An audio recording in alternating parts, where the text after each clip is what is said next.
아브라함의 믿음이란 제목으로 하나님의 말씀을 잠깐 나누는 시간을 갖겠습니다. 여기서 같이 생각해 보고 시작하려고 합니다. 만약에 여러분이 하나님의 사랑을 설명해야 하는데 어린아이에게 설명할 때와 또 어른에게 설명할 때 똑같이 설명하시겠습니까? 조금 다르게 설명하시겠습니까? 예를 들면 어린아이에게 설명을 하려면 예를 많이 들어야 합니다. 그렇지 않습니까? 하나님의 사랑을 어린아이에게 어떻게 설명하겠습니까? 저 같으면 부모님의 사랑을 예로 들어서 설명할 것 같습니다. 그런데 반대로 어른에게 하나님의 사랑을 설명하는데 너무 부모님의 사랑만 설명을 하면 그것을 부족하다고 저는 또 좀 더 어렵게 설명할 것 같아요. 하나님은 그렇게 부모님이란 또 아버지, 어머니 그 속에 들어갈 수 없는 분이다. 훨씬 위대하신 분이다. 하나님의 사랑은 그보다 훨씬 크다고 설명을 하겠죠. 근데 어린아이에게 예로 들어 설명하는 이유는 그들은 아직 이해하는데 부족하기 때문에 가까이에서 알 수 있는 부모님의 사랑을 먼저 생각하면서 그보다 더 큰 사랑, 하나님의 사랑까지 이어서 생각할 수 있기 때문에 이렇게 예를 들어 설명하는 것입니다. 이렇게 대상에 따라 어떤 것을 같은 것을 설명해도 다르게 설명하는 것을 우리는 알 수 있습니다. 이것을 오늘 본문 말씀에 적용해 보려고 합니다. 제가 편지 설명을 드렸었는데 갈라디아서는 어떤 편지 형식을 가지고 있냐고 하면 꾸짖음 편지라고 하였습니다. 또 반대되는 편지가 있다고 하면 데살로니가 전서는 기쁨의 편지라고 하였어요. 뭐가 다르느냐? 갈라디아서에 바울이 쓸 때는 그들의 잘못된 점을 꾸짖으며 시작하였습니다. 근데 우리가 데살로니가 전서를 살펴봤을 때 그들은 믿음의 본이다 이렇게 칭찬하면서 시작했어요. 그러니 어떻게 보면 그들의 성경 말씀을 지금 받고 있는 이 편지를 받고 있는 대상이 다릅니다. 그런 것을 생각하면서 갈라디아서와 데살로니가 전서를 읽으면 조금 더 이해하기가 좋고 이래서 조금 다르구나 하는 것을 알 수 있어요.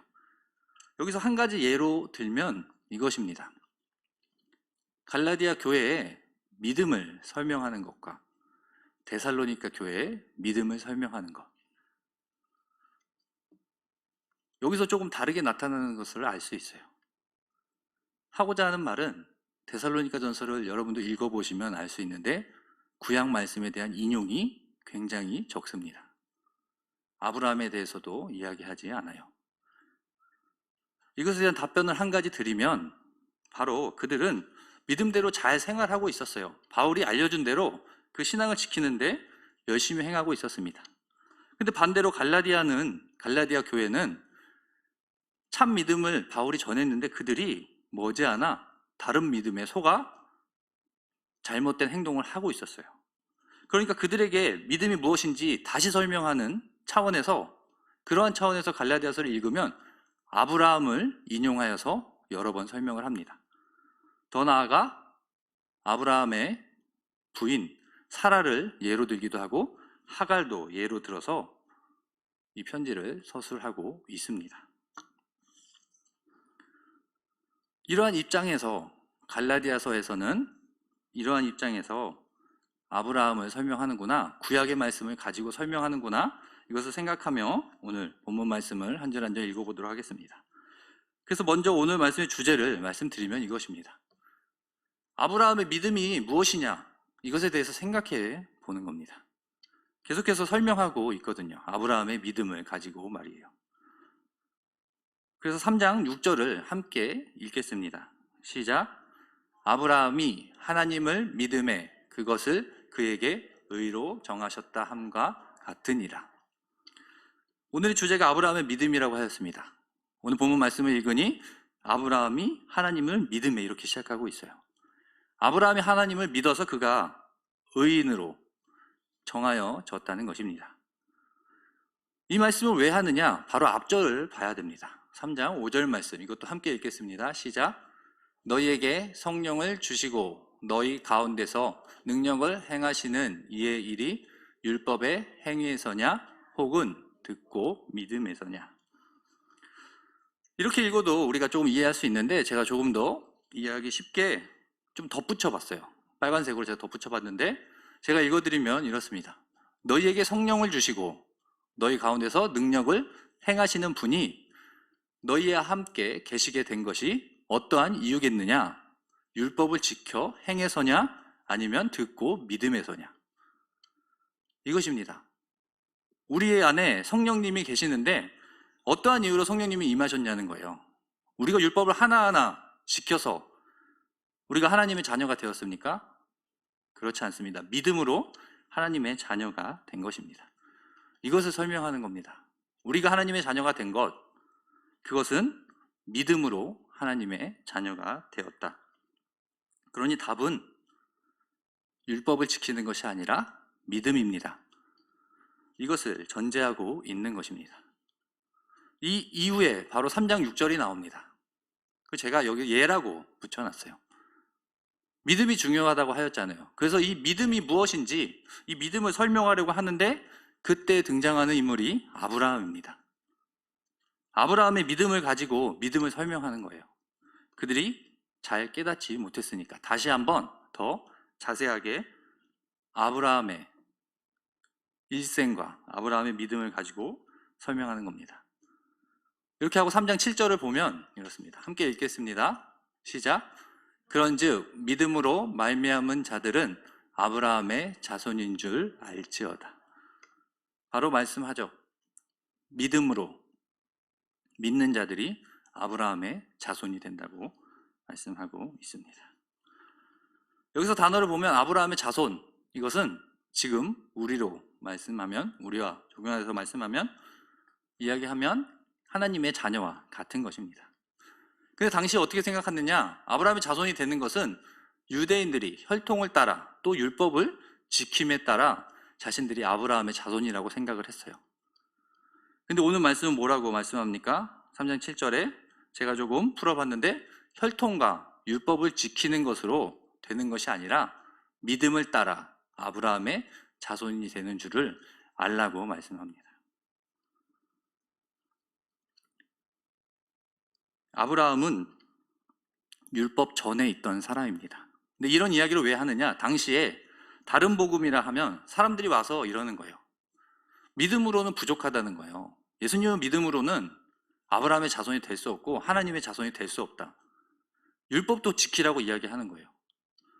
근데 오늘 바울은 아브라함을 예로 들어서 아브라함은 분명히 율법 전에 있던 사람이다. 아브라함은 하나님을 믿음으로 의인이 되었지 율법을 지킴으로 의인이 되지 않았다. 그것을 설명하는 것이지요. 그것이 성경에 적혀 있다고 3장 8절에 이야기합니다. 3장 8절 함께 읽겠습니다. 시작. 또 하나님이 이방을 믿음으로 말미암아 의로 정하실 것을 성경이 미리 알고 먼저 아브라함에게 복음을 전하되 모든 이방인 땅의 모든 족속이 너로 말미암아 복을 받으리라 하였느니라. 창세기 12장 3절 말씀을 인용하여서 설명하는 거예요. 근데 원래 구약에는 모든 족속이라고 나와 있습니다. 근데 바울은 여기서 이방인이라고 이야기하는 거죠.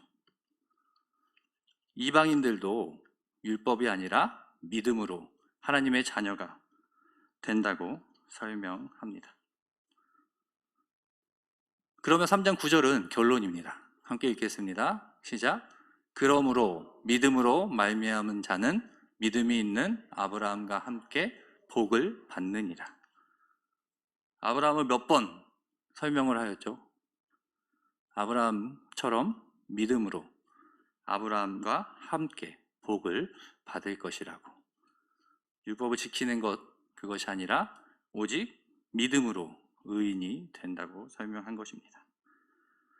그래서 3장 9절도 보면 이렇습니다. 아브라함이 믿음으로 복을 받은 것 같이 이방인도 믿음으로 하나님의 자녀가 되는 복을 받을 것이다. 믿음으로 구원에 이른다. 이것을 설명한 것입니다.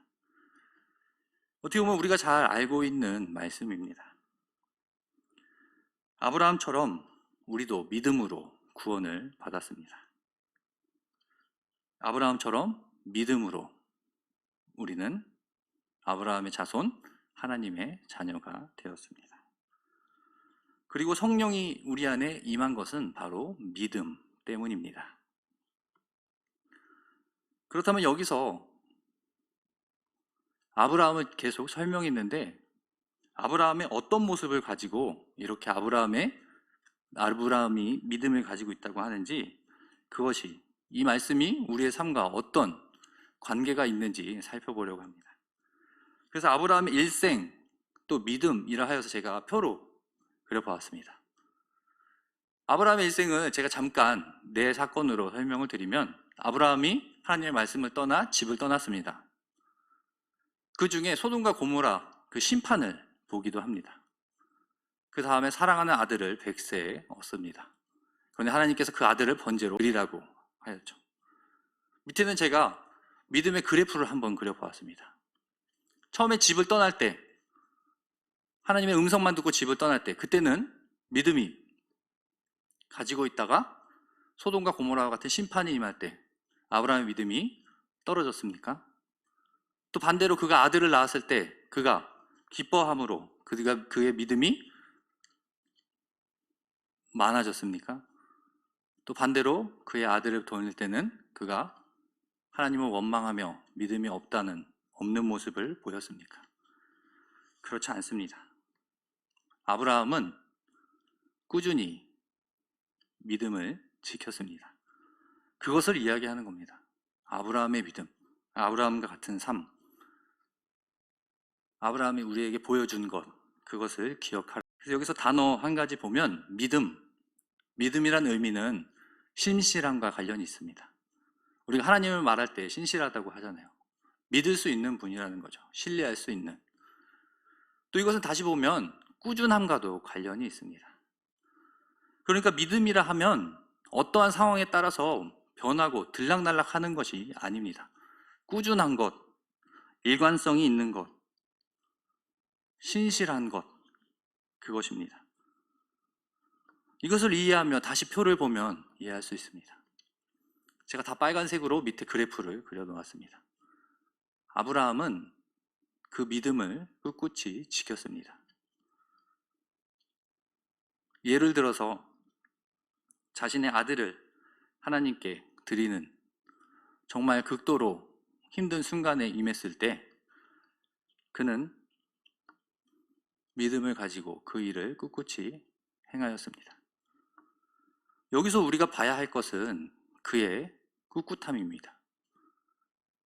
우리가 가지고 있는 가장 좋은 것을 하나님께 드려서 그 아들이 그의 시험거리가 됐다, 거기에 초점을 맞추는 것도 중요하지만 그보다 그가 행동한 것, 믿음을 따라 변하지 않고 꿋꿋이 말씀을 따라 행동한 것, 그것도 우리는 지켜봐야 하는 것입니다. 그런데 우리는 신앙생활을 하며 오해하는 부분이 있는 것 같습니다. 제가 왜 그러는가 생각해 봤는데 바로 이 단어 때문인 것 같아요. 성령 충만하다. 성령 충만이라고 하니까 성령님께서 우리 안에 가득 찼을 때, 또 없을 때, 이런 때가 있다고 생각하는 것 같아요. 근데 성경은 그렇게 말씀하지 않습니다. 하나님께서, 성령님께서 우리 안에 임하시면 우리와 함께 하시고 우리는 그 믿음을 따라 신앙생활을 하는 것입니다. 근데 왜 우리는 우리의 믿음이 크다고 표현하기도 하고, 오늘은 성령 충만하다고 하고, 그 다음날은 좀 부족하다고 이야기할까요? 그것은 제가 생각하기에는 기분 탓과 어려움과 고난 때문인 것 같습니다. 사람들은 기분이 안 좋은 것과 성령 충만하지 않은 것을 혼돈하는 것에서 오는 것이죠. 우리 안에 성령님이 임하셨는데 기분 따라 우리가 행동하는 것이 옳겠습니까? 성령 충만은 그렇지 않습니다. 꾸준함과 관련이 있습니다.